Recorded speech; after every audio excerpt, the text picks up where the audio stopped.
Caros irmãos, queridos amigos, mais uma vez eu quero convidá-los a abrirmos a palavra do Senhor nosso Deus nesta noite, no livro de João, por favor, no Evangelho de João, no capítulo de número 4. E então eu também peço que acompanhem a leitura deste capítulo, no Evangelho de João,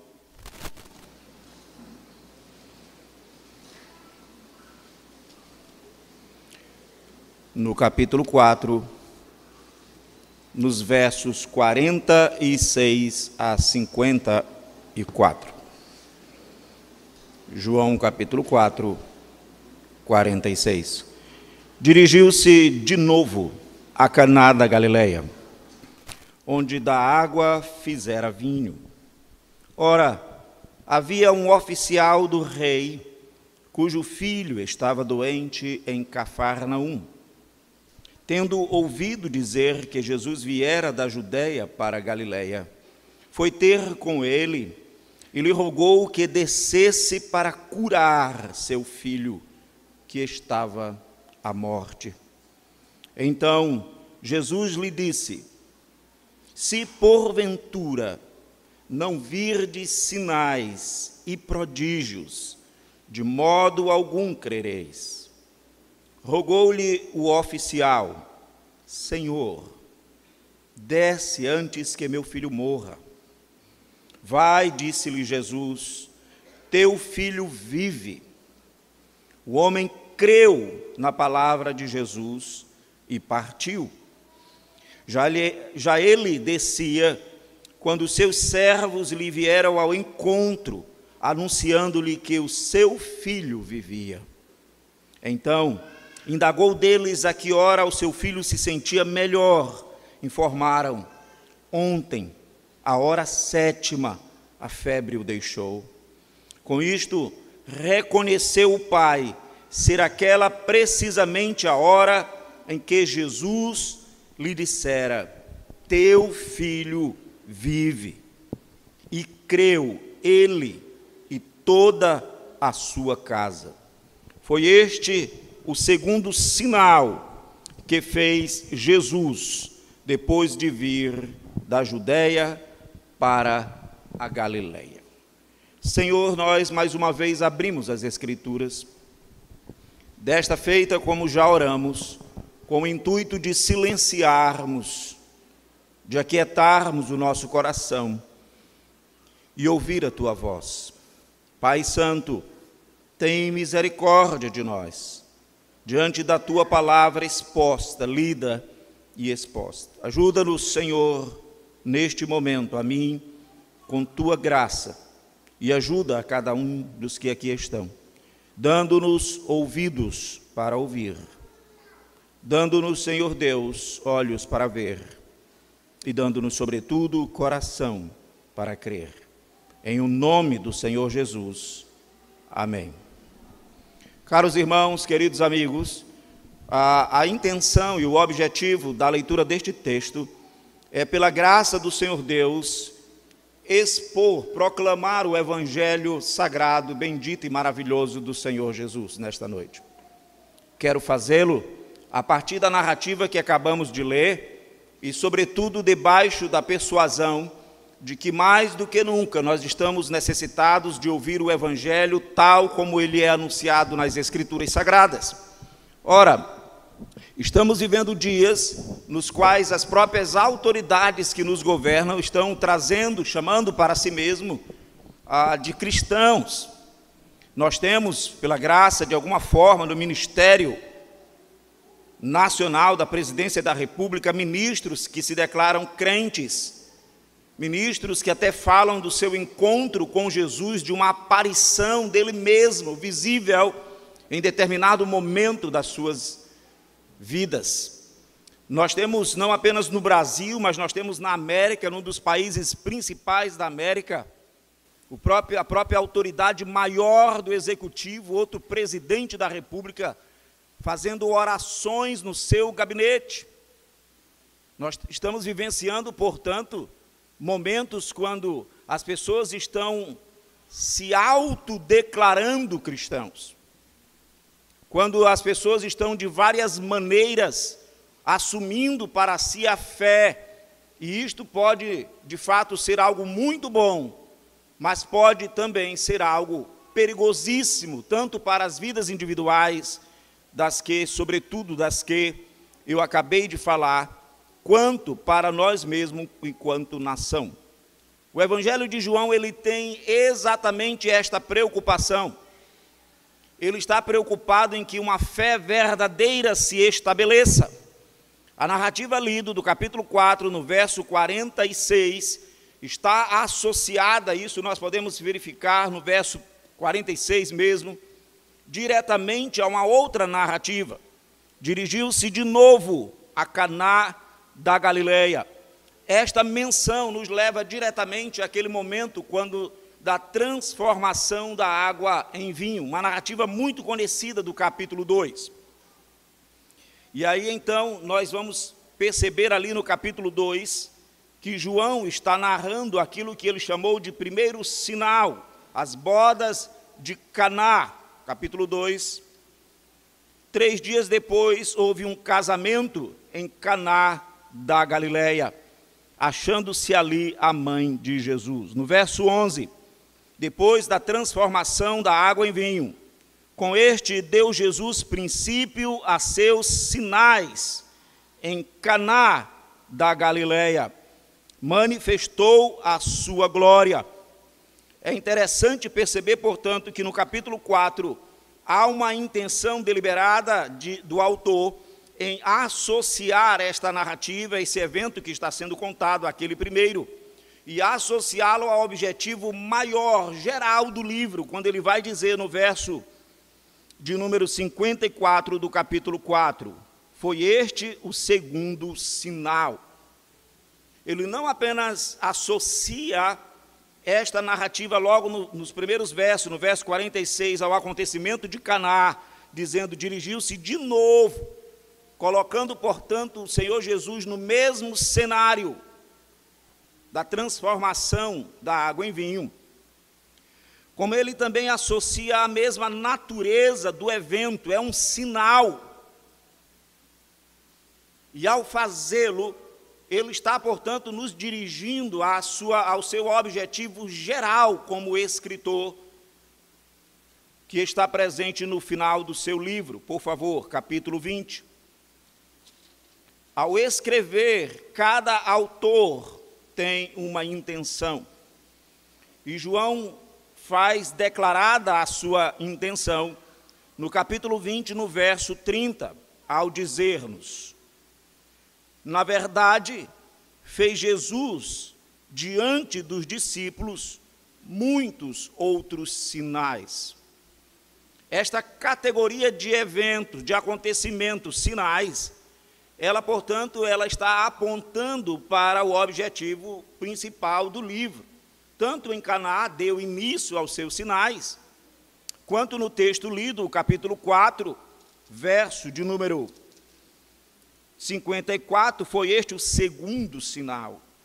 Observe a intenção, então, capítulo 20, verso 30. Na verdade, fez Jesus diante dos discípulos muitos outros sinais, que não estão escritos neste livro. Estes, porém, o de Caná, o que acabamos de ler no capítulo 4, deste oficial do rei, estes, porém, foram registrados para que creiais que Jesus é o Cristo, o Filho de Deus. Observem a sequência da necessidade da estrutura da nossa fé. Para que creias que Jesus é o Cristo. Ele está falando da revelação veterotestamentária. Para que vocês se associem àquilo que está na Bíblia toda. E observem agora um outro aspecto relevante. O Filho de Deus. Tanto a Bíblia toda, quanto a própria pessoa dele, é objeto da nossa fé, no sentido do objetivo geral desse autor. Para isso ele escreveu estes milagres. ou melhor, na categoria citada, estes sinais. E ele diz então, e para que crendo nas Escrituras, e para que crendo na pessoa do Redentor, tenhais vida em seu nome. João, portanto, não esconde qual é o processo, como se dá a verdadeira salvação. João não esconde a sua intenção de levar as pessoas realmente a Bíblia toda para que elas possam crer, não apenas com o objetivo de ganhar simpatia, não apenas com o objetivo de associar-se a um grupo enorme de brasileiros ou de seja, mas João está verdadeiramente dizendo para todos nós, há uma necessidade de nos relacionarmos com a Bíblia toda, quando nós pretendemos e necessitamos crer em Jesus.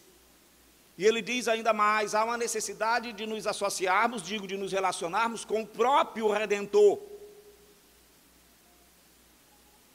Portanto, essa narrativa, ela é associada às bodas de Caná, para que nós percebamos nela o objetivo geral do autor. Esse nosso texto também se encontra nessa transição, igual ao texto de Caná, quando o Senhor Jesus está saindo de uma região para uma outra região. O capítulo 4, verso de número 3, nos é dito, deixou a Judéia. Então há uma mudança de cenário, mas João está nos dizendo que ele volta para o lugar de Caná. 4:3, deixou a Judéia, retirando-se outra vez para a Galiléia. 4:46, dirigiu-se de novo a Caná da Galiléia, onde da água fizera vinho. Ora, os versos 43, que não foram lidos, do capítulo 4, eles nos informam de maneira clara que estas mudanças, efetuadas de região para região, uma hora na Galiléia, outro momento na Judéia, eram por causa da oposição daqueles que não criam. João coloca, portanto, estas narrativas num cenário geográfico específico de mudanças, mas, sobretudo, num cenário dramático, no qual o próprio Redentor veio para o que era seu. Ele está, portanto, saindo da sua terra, indo para uma região mais distante, voltando para a sua terra, porque os conflitos que ali se dão são conflitos de vida e de morte. João começa, na verdade, o seu evangelho nos lembrando que ele veio para o que era seu. João, portanto, não apenas fala da maneira correta de crer, mas ele fala da natureza beligerante, da natureza terrível da incredulidade. A preocupação do púlpito com a verdadeira fé, ela é necessária porque é no meio da falsa fé que se dá a maior hostilidade para com o cristianismo. Portanto, se nós nos consolamos em ajuntamentos superficiais, em conversões superficiais, João nos lembra que é diante de uma fé falsa, de uma religiosidade sem fundamento, que o ódio se estabelece com maior vigor. Observemos ele dizer no capítulo 1, verso 11, veio para o que era seu. Ora, é necessário que esse povo pudesse conhecer pelo menos as antigas escrituras. Ele veio para o que era seu, e os seus não o receberam. Tal é a natureza da incredulidade. Verso 12, mas a todos quanto o receberam, deu-lhes o poder de serem feitos filhos de Deus. João já chama a atenção, portanto, para dois aspectos: o aspecto beligerante da fé, de recusar, de não receber. Eles não tinham os profetas, eles não tinham a lei, eles não tinham os rolos, os livros, os salmos. Como eles podem então não reconhecer? A incredulidade faz com que nós, mesmo tendo a Bíblia na mão, possamos permanecer com os olhos escurecidos. Por isso que a pregação começa com a oração verdadeira: dá-nos olhos para ver, dá-nos ouvidos para ouvir e dá-nos coração para crer. João está dizendo ainda no verso de número 12, que para que nós saiamos desse estado de incredulidade, não é apenas um ambiente favorável que vai fazer com que isto aconteça. Não é apenas um ambiente de acolhida, no qual eu venho e eu sou bem acolhido, e então eu me sinto pertencente, para usar uma linguagem sociológica. E a partir desse pertencimento, então eu sinto que eu saí do estado de incredulidade e vim para um estado de crença. Não é apenas isto.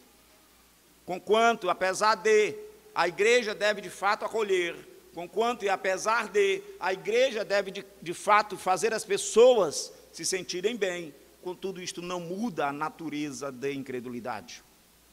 João diz no texto, com todas as letras: mas a todos quanto receberam, deu-lhes um abraço muito forte, repartiu um prato de comida e eles se fizeram filhos de Deus. É assim? Deu-lhes poder.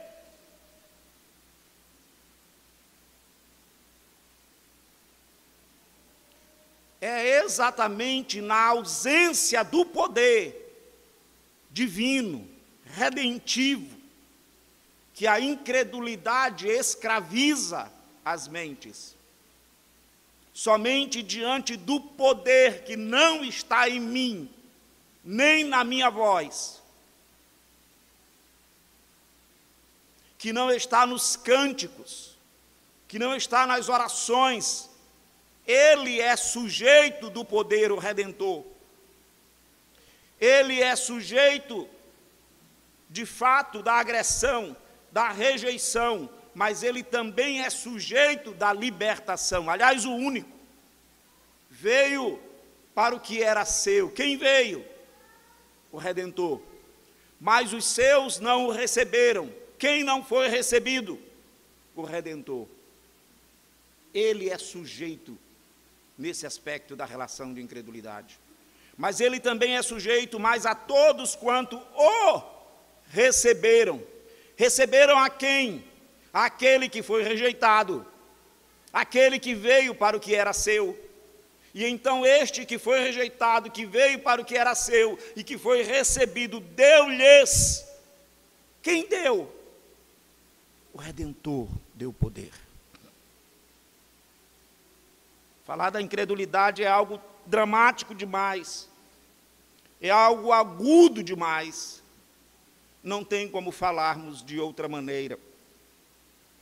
Portanto, a narrativa do capítulo 4, que pretendemos servir de fundamento para a proclamação do Evangelho desta noite, ela se relaciona com a intenção geral do livro. Mostrar sinais, mostrar acontecimentos que mostram a natureza do Redentor, e apontam exatamente para as profecias sendo realizadas veterotestamentárias.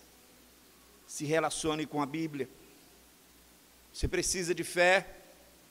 Você quer crer em Jesus com um verso, com um versículo. Está aqui a história da redenção.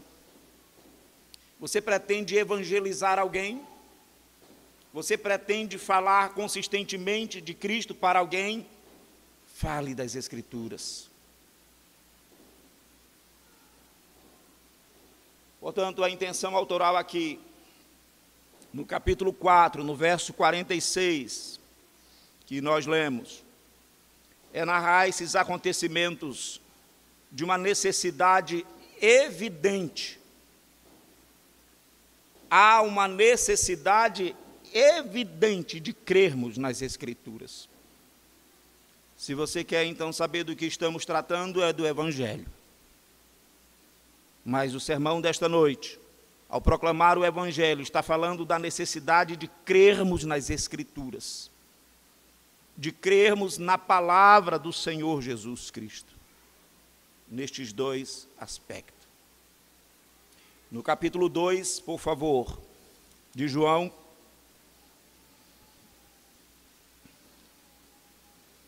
depois que João narra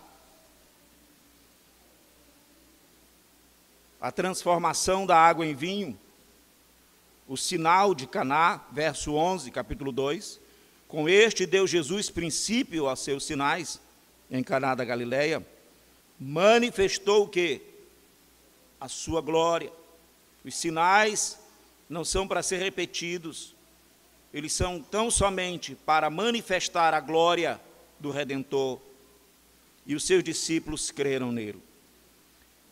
Então, João, no verso 13, faz uma redação, citando que o Senhor Jesus foi purificar o templo. E ele diz, para eu abreviar a leitura no verso 17, lembraram-se os seus discípulos de que está escrito. Há uma necessidade de crermos nas Escrituras. Eles se lembraram do que já estava escrito. Foi assim que aconteceu com a nossa conversão. Nós nos lembramos, nós associamos ao que estava em Gênesis, em Êxodo, em Levítico, em Números, nos Salmos. Ao lermos esses sinais, estes milagres, nós olhamos para trás. O zelo de tua casa me consumirá. Verso 18. Perguntaram-lhe, pois, os judeus, que sinal nos mostras para fazeres estas coisas? Verso 19, Jesus lhe respondeu, destruí este santuário, e em 3 dias o reconstruirei. Replicaram-lhe os judeus, em 46 anos foi edificado este santuário, e tu em 3 dias o levantarás? Ele, porém, se referia ao santuário do seu corpo. Então é no verso 22, que João deixa muito claro o que nós estamos tematizando.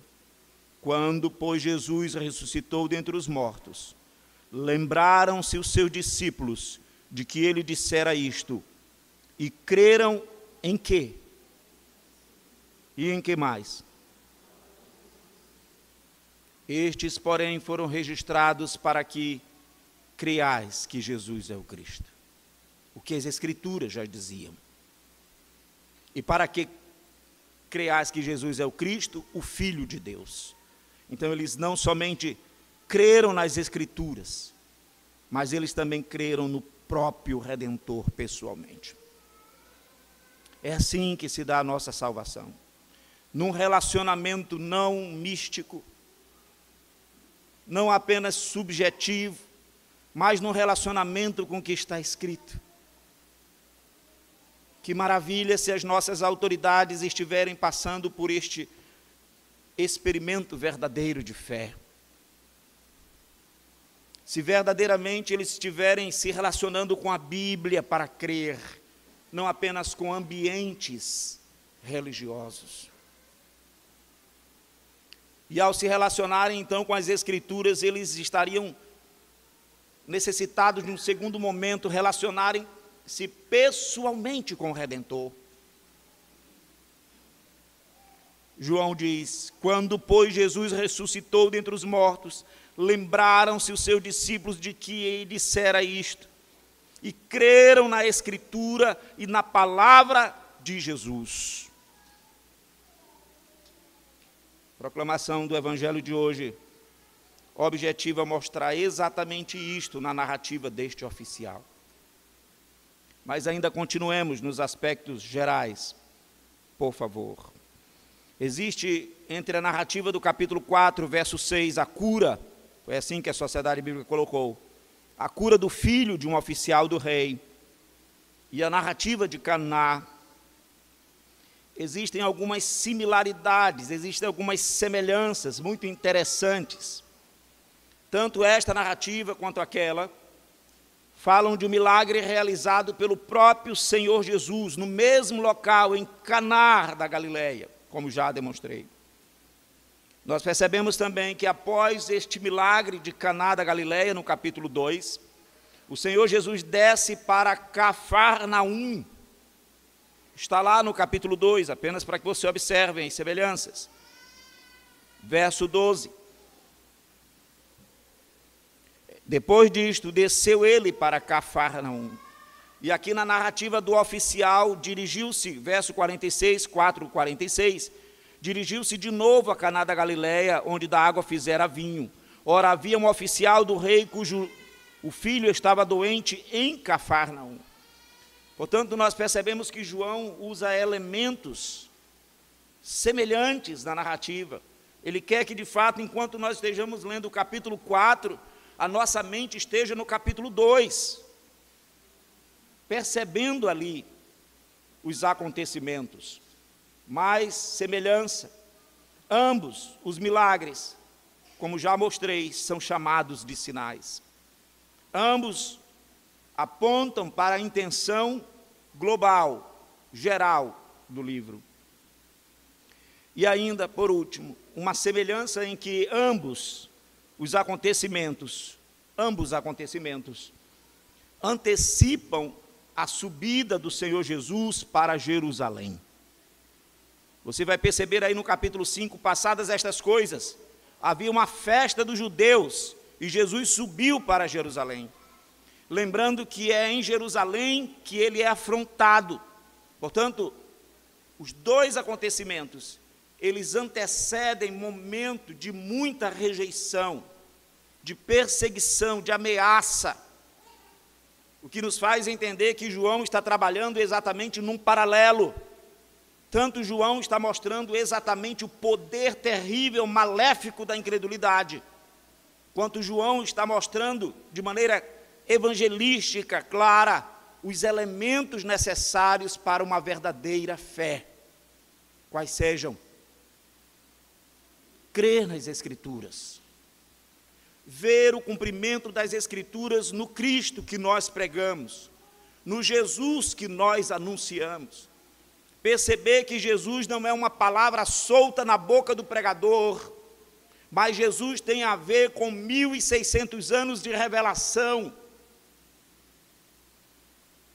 que Ele é real, como nós cantamos, nosso Deus é real. Quanto um outro elemento, percebermos a necessidade de nos relacionar pessoalmente com Ele. Estes do primeiro século, estes da narrativa tiveram este privilégio, nós nos relacionando secundariamente, não menos importante, através dos escritos. Por isso João diz, na verdade, fez Jesus muitos outros sinais. Estes, porém, foram registrados para que você se relacione com Ele pessoalmente. Estes, porém, foram registrados para que creiais que Jesus é o Cristo, o Filho de Deus, e para que, crendo, tenhas vida em seu nome. Os dois elementos permanecem. Assim como era necessário para estas personagens que compõem a narrativa, os acontecimentos que aconteceram no primeiro século, eles tinham que conhecer a Bíblia e relacionar a Cristo, eles tinham que conhecer Cristo pessoalmente como Redentor, divino humano. Nós também temos esta necessidade. Assim como os discípulos tiveram esta necessidade de se relacionarem com a Bíblia, de verem em Cristo a Bíblia se cumprindo, para crerem e ao mesmo tempo de relacionarem-se com Ele pessoalmente, vendo, atestando os seus milagres, os seus sinais, as maravilhas, os seus ensinos, da mesma maneira nós. Não pode haver novo nascimento, não pode haver fé verdadeira, onde estes dois elementos não se estabelecem. Foram as Escrituras que te fizeram crer.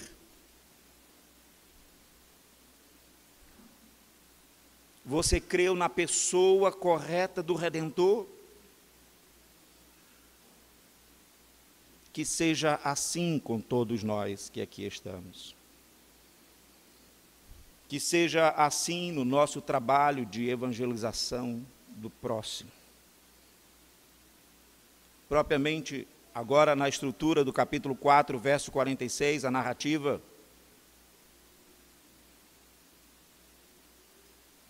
do oficial do rei.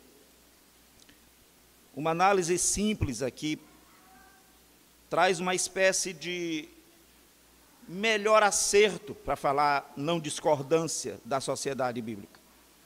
A sociedade bíblica dá ênfase nessa narrativa no filho de um oficial do rei. Por isso ela coloca este filho como sujeito principal. Ela diz a cura do filho de um oficial do rei.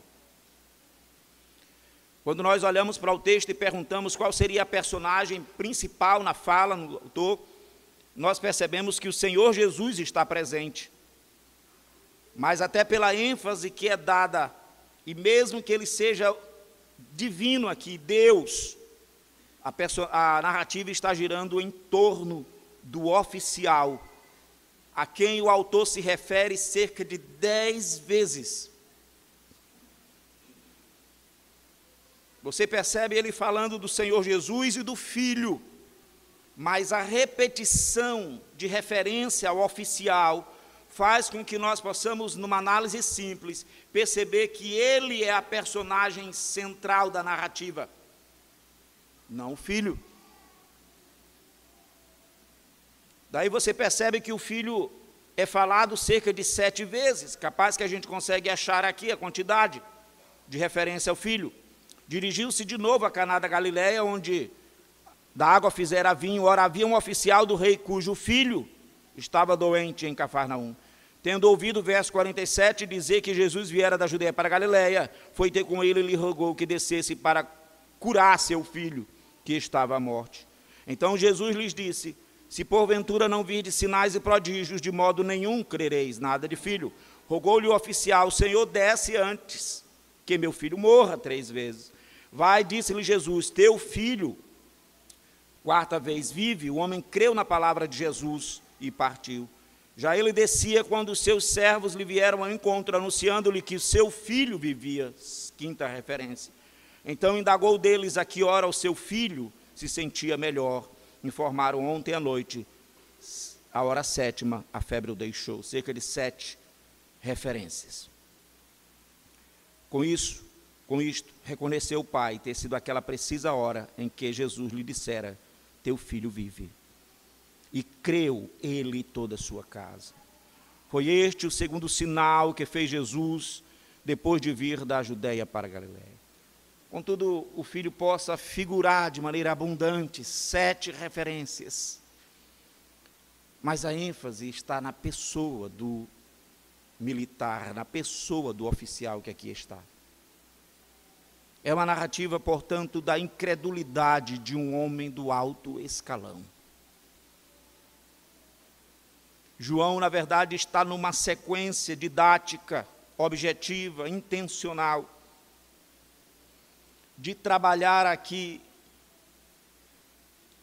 a incredulidade em várias dimensões. Desde os próprios discípulos, quando nós lemos na narrativa de Caná, creram em Jesus, porque receberam poder. Quanto no capítulo 3, nesse contexto próximo, um religioso chamado Nicodemos também é desafiado a crer.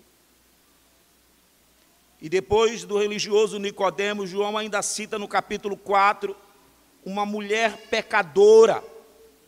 Observem as personagens centrais da intenção autoral, os discípulos que tiveram poder para crer. Nicodemos, que é confrontado com a sua incredulidade, e é apresentado para ele as Escrituras, o cumprimento delas e a pessoa do Redentor. A mulher samaritana, que da mesma maneira tem vários conhecimentos da Escritura Sagrada, veterotestamentário, lugar de adorar, o profeta que viria, mas ela é apresentada também ao Redentor. E ainda, este oficial, que diante da sua incredulidade é confrontado pelo próprio Senhor Jesus e levado às Escrituras para crer na sua palavra, não no milagre, não no sinal apenas. E posteriormente o capítulo 5, encerrando a sequência das personagens que João está trabalhando, incredulidade e poder para crer, nós vamos ter um paralítico, incapaz de andar, incapaz de ajudar a si mesmo, uma figura completa da realidade do homem sem Deus. Ora, Nicodemos é um homem sem Deus religioso, um doutor da lei, sabe muito de Bíblia, mas não creu, não conhecia o Redentor. Ora, a mulher samaritana, ela é representativa de alguém que tem problemas na área moral. Tantos maridos já tivestes, e este que tu tens agora não é teu. O alto oficial, ele representa exatamente as pessoas do escalão alto da república, que não seja a república, que seja uma monarquia, homens poderosos de poder, mas que têm igual necessidade de crer corretamente. Um alto oficial do rei, o segundo do rei. E então o paralítico representa exatamente aqueles sem condição nenhuma, não são doutores. Não é dito que eles estejam num problema moral, eles não são homens adúlteros, nem mulheres adúlteras. São pessoas limitadas fisicamente, que não tem como salvar a si mesmo, que não tem como curar a si mesmo. João, portanto, progressivamente trabalha a sequência das narrativas para mostrar o drama necessário do poder terrível da incredulidade e do poder maravilhoso da salvação em Jesus. Não basta estar na igreja e participar dos rituais.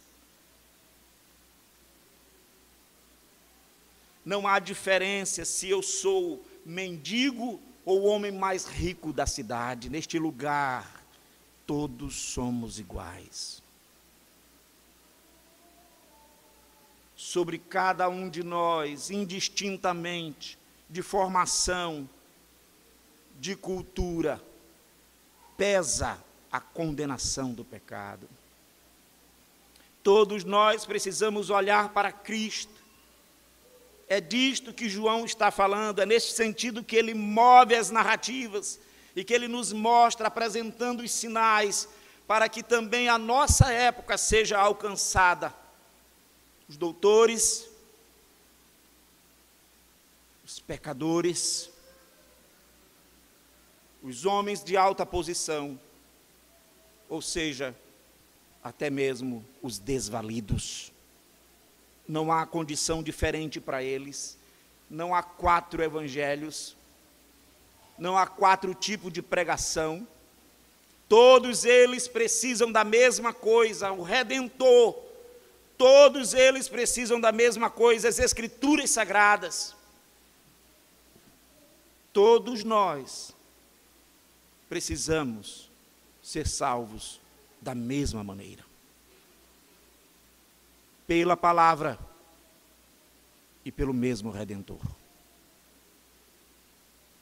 É nesse sentido que nós perguntamos, porque João está trabalhando essas categorias, porque ele chama a nossa atenção, se não é exatamente ao mesmo tempo que respondemos, para que fique evidente que todos, depois de Adão, estão perdidos nos seus pecados. Embora haja diferença entre pessoas, embora haja diferença entre a casa em que moramos e entre os carros em que chegamos, mas não há diferença no que diz respeito à necessidade de um Redentor pessoal. e de se relacionar com esta Bíblia, com as Escrituras Sagradas. O milagre realizado neste capítulo nos mostra isso com clara evidência, verso 48. A despeito, é o 4:48, a despeito de ser um alto oficial, o Senhor Jesus lhe disse: se porventura não virdes sinais e prodígio, de modo nenhum crereis. Você está na mesma condição que os demais. Fala de forma muito clara. Este nosso Redentor não faz acepções. No verso 49, então, o narrador coloca este alto funcionário numa posição de boca no pó, de testa na areia. Rogou-lhe o oficial. E o oficial então roga nestes termos: Senhor. Que evangelho maravilhoso. Senhor, desce antes que meu filho morra.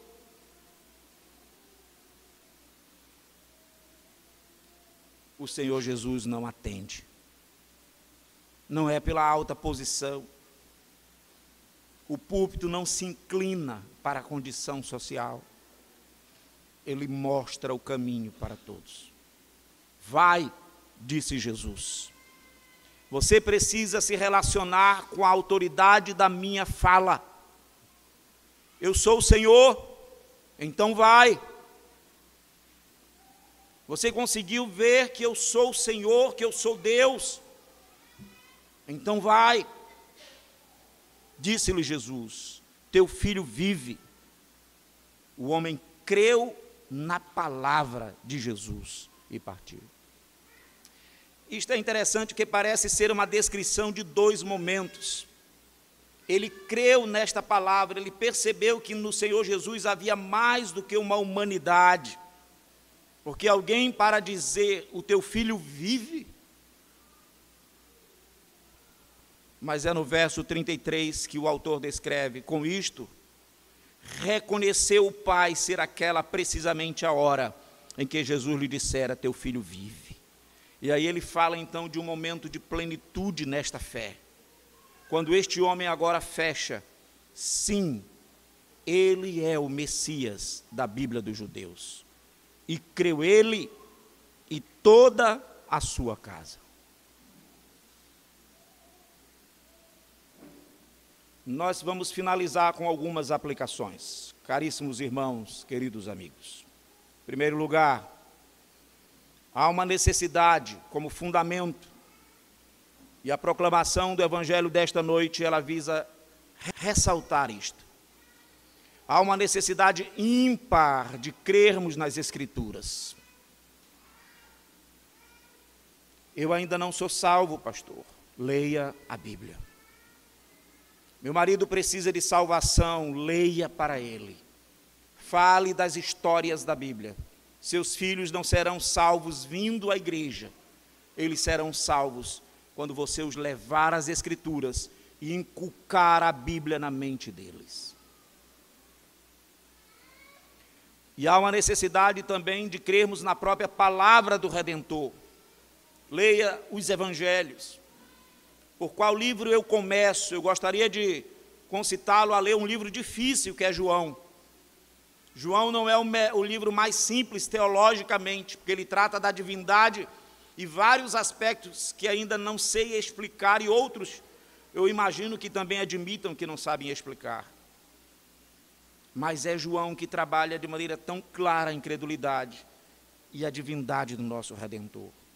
Nas simples palavras: veio para o que era seu, e os seus não receberam.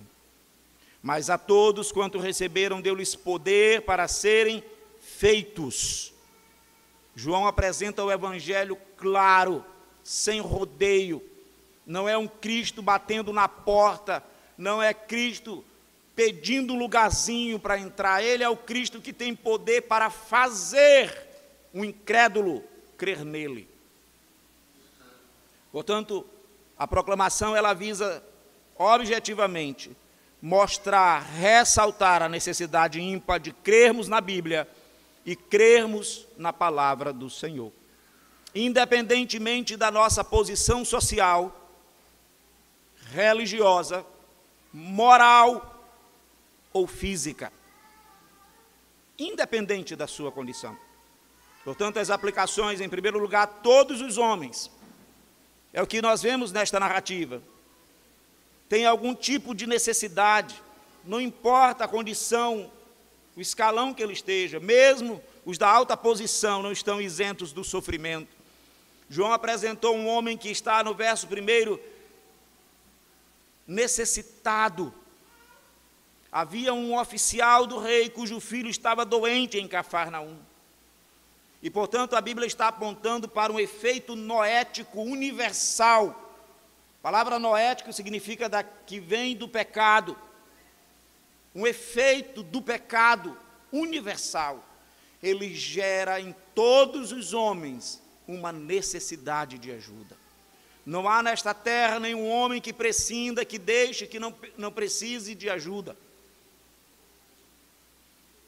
E a nossa ajuda só vai ser real no nosso Redentor. Por isso, João apresenta esse homem indo em direção a Jesus. As Escrituras mostram cegos pedindo a ajuda do Senhor Jesus. As Escrituras mostram vários desvalidos clamando a Jesus. Porque o efeito noético leva todos os homens, pela graça, a reconhecerem que são necessitados. Não cabe orgulho, não cabe nariz empinado, de nada eu preciso. Eu falo com grande temor e respeito. Mas nós vemos homens de todas as posições humilhados por doenças fatais. Em segundo lugar, ter uma alta posição não equivale em nenhuma circunstância, do ponto de vista do Evangelho, a requerer tratamento especial. Eu imagino, e nós imaginamos na narrativa os discípulos ali e aquele alto oficial cercados de conservos, cercado de pompa, se aproximando do Senhor Jesus, e num gesto estranho a ele, a estatura dele, a posição de autoridade dele, ele roga, mas o Senhor Jesus diz: creia na minha palavra, vai, o teu filho está bem. Por que ele não acompanhou? Por que ele não foi? Por que ele não fez festa? Porque a todos os homens é necessário mostrar o mesmo caminho. Todos precisam crer na palavra. E o Senhor Jesus está dizendo para ele: você sabe quem sou eu? Você sabe o que significa a minha palavra? A minha voz, a minha autoridade? Eu sou o Senhor dos céus e da terra, do teu rei, do teu reino, da tua casa, mesmo na incredulidade. Assim como naquela condição de Nicodemos, o Senhor Jesus disse para ele: mesmo sendo doutor, não alcançou a fé, mas eu te levo à fé. E ali no capítulo 3, o Senhor Jesus faz e requer de Nicodemos que ele se relacione com a palavra dele. Você observa o capítulo 3, verso 5. Respondeu-lhe Jesus: em verdade, eu te digo, enquanto você não se relacionar com a palavra de Cristo, não haverá verdadeira conversão. Enquanto as nossas autoridades não se relacionarem diretamente com a palavra de Cristo, não haverá verdadeira conversão. Não é um relacionamento com um ambiente cultico, com um momento de adoração poderosa, com um momento estrondoso de milagres falsos e mentirosos, mas é com a palavra simples, clara e objetiva do Senhor Jesus. Por isso ele disse a Nicodemos: em verdade, a ênfase é no eu. eu te digo. Você vai se relacionar com o que eu te digo? Quem não nascer da água e do Espírito não pode entrar no reino de Deus. Não é o que você pensa, doutor. Não é o que você pensa, irmão, irmã, querido, visitante. Não é como você acha que é salvo. Eu não gosto de igreja, eu não gosto de não sei o que, eu só quero. É como Deus diz, filho. É como Ele diz. É pela palavra dEle. Quem não nascer da água e do Espírito não pode entrar no reino de Deus. O que é nascido da carne é carne, o que é nascido do Espírito é Espírito. E ele ainda disse para aquele doutor, nem te admires de eu te dizer, é necessário nascer de novo. Ele disse isso para o principal doutor religioso. É como se ele estivesse dizendo para os principais pastores de Boa Vista. Ele tem autoridade para dizer se um pastor é crente ou não. Se o ministro pregador já nasceu de novo ou não. Mesmo que seja aplaudido, venerado por toda a comunidade. Ele tem poder para dizer se tu és crente ou não. Pastor, não importa, eu me sinto bem na minha religião, importa o que o meu Deus está dizendo. Se tu não nascer de novo, não pode entrar no reino de Deus, porque o reino é dele, não é da tua religião. Portanto, Nicodemos tinha que se relacionar com a palavra dele, o capítulo 3, verso 11, em verdade, eu te digo, que nós dizemos o que sabemos e testemunhamos o que temos visto, contudo, não aceitais o nosso testemunho. É a condenação da incredulidade deste doutor. Se tratando de coisas terrenas, não me credes, como crereis se vos falar das celestiais? Na narrativa da mulher, da mesma forma, o capítulo 4, verso 10, replicou-lhe Jesus, se conheceres o dom de Deus, olha o que ele está dizendo para ela. João pega todas essas narrativas em comum, para dizer, você precisa se relacionar com a Bíblia e com as palavras de Jesus. Eu me sinto bem aqui, pastor, eu sou daqui, eu sou amigo da igreja, se relacione com a Bíblia e com Jesus. Replicou-lhe Jesus, se conheceres o dom de Deus e quem é o que te pede, você conhece o dom de Deus, você conhece quem te pede, dá-me de beber, tu lhe pedirias e ele te daria água viva. Verso 13, afirmou-lhe Jesus, quem beber desta água tornará a ter sede, aquele porém que beber da água que eu lhe der, nunca mais terá sede. Pelo contrário, a água que eu lhe der, o Senhor Jesus falando, será nele uma fonte a jorrar para a vida eterna. Eu não tenho esse poder, mas ele tem. A água que ele nos dá é a sua palavra. E ele me deu a graça de proclamá-la nesta noite. Os que recebem a palavra dele, vinda dele, vão ter uma fonte dentro de si a jorrar. No verso 21, disse-lhe Jesus, mulher, podes crer-me que a hora vem. Ele está ensinando ela a se relacionar com ele, não com o que ela sabe de Bíblia ou de igreja, não com o que ela viu apenas, se relacionar com ele. Disse-lhe Jesus, mulher, pede-me, podes crer-me. Verso 21 do capítulo 4, que a hora vem, quando nem neste monte, nem em Jerusalém adorareis o Pai. E então no verso 26, disse-lhe Jesus, eu sou, eu que falo contigo. Você percebeu que ele se revelou a eles? Ele se revelou ao alto oficial. Ele se revelou ao paralítico de Cafarnaum. Eu faço questão de mostrar, no capítulo 5, verso 8, o homem está lá, sem poder se levantar, o Senhor Jesus aparece, ele não sabe exatamente de quem se trata. Verso 8, então lhe disse Jesus, levanta-te, toma o teu leito e anda. Irmãos, isto é o Deus divino, humano. Isto é o Redentor de verdade, não um Redentor religioso. aqueles ossos há tanto tempo sem movimento, eles obedeceram a mesma voz daquele que disse: torne-se alma vivente, que disse para o barro respirar. É o mesmo Deus de Gênesis, o Redentor divino, dizendo para aqueles ossos, não fazendo um truque de milagre, mas dizendo: levanta-te, toma o teu leito e anda. Ele tem poder para dizer para mim, em quaisquer circunstância, para crer nele. Mas observem mais, esse homem será inquirido pelas autoridades, os judeus vão até ele. No verso de número 9, imediatamente o homem se viu curado, tomando o seu leito, pôs-se a andar, e aquele dia era sábado. Por isso disseram os judeus ao que fora curado: hoje é sábado e não te é lícito carregar o leito. Este homem fez uma implicação lógica maravilhosa.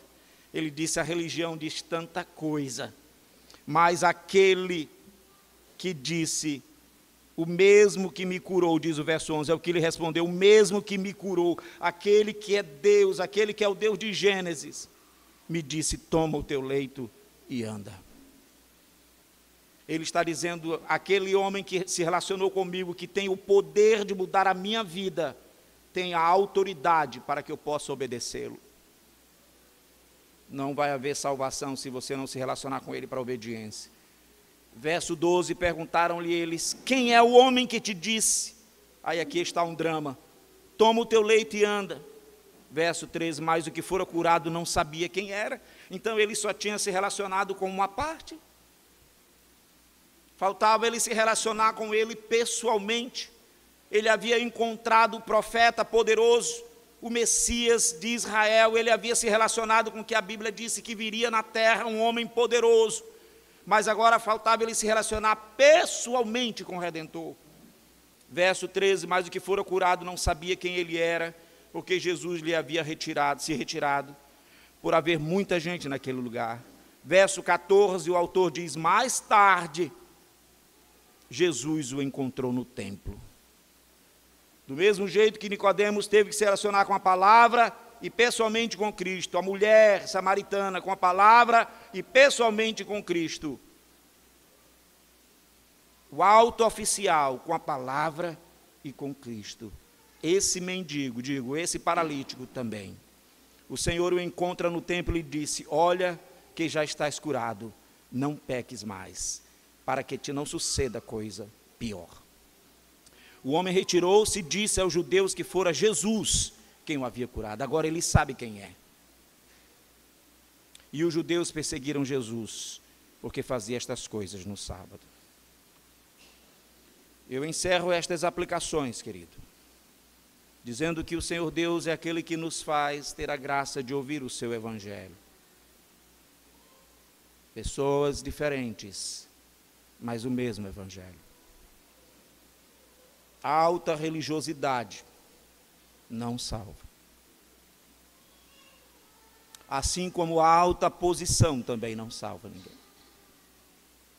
Contudo, a decadência moral de uma mulher desestruturada não impede de ela ser salva. Nem mesmo a limitação física de um homem paraplégico o impede de ser salvo. Porque esta salvação é o poder de Deus. Assim como a incredulidade é o poder do pecado. E ela pode fazer muita coisa ruim. Veio para o que era seu, mas os seus não receberam. Mas a todos quanto receberam, deu-lhes o poder de serem feitos filhos de Deus. Que Ele nos conceda essa graça na sua soberania. Vamos orar. Pai Santo, Pai nosso que estás nos céus, quão magnífico, Senhor, é o teu nome em toda a terra.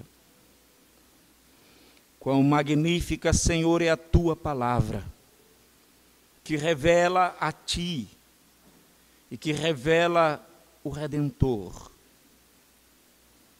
Como nós precisamos de olhos para ver, de ouvidos para crer, para ouvir, e de coração para crer. Dá-nos esta graça, Senhor.